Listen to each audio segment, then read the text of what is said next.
ये फुंगेर या वो चोन ngरा बिंगनी ये टाटा ला उंगरा दले शिपाई गाड़ी शिनी केसपरा गजंग लगा फुंगेराम कान द गसाइना मम कान गसगला कशम गाइनी अनुंग सगर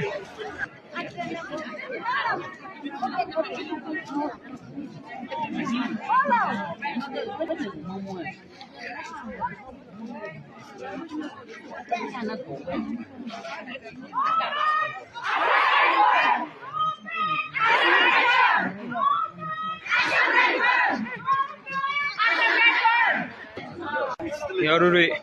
फुंगेर लिया असम राइफल राजे ने मजत पाइमर द अवुंगरा बिन खाम दखलेनी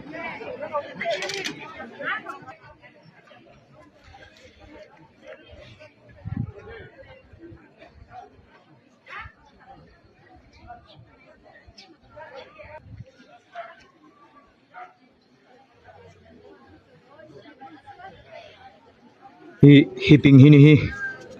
shipai jang ari hanung sagai na amai ngai kuilu ya tum hi bomb diffuser hoi bomb squad ka jan nei da hang da le laga atin te ing te da hangrai da hiam sa bai mer da kham gai ni iling ngai kuilu ga hanung sak dak lein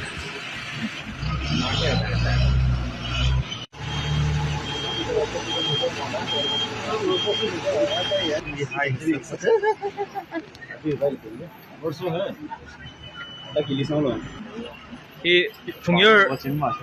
अवुंग राबिंग न असम राइफल राम कान द साखाय वांग मम कान सकला हनुंग सगाय रे अशिगारी शिनी नि केसपर आगजंग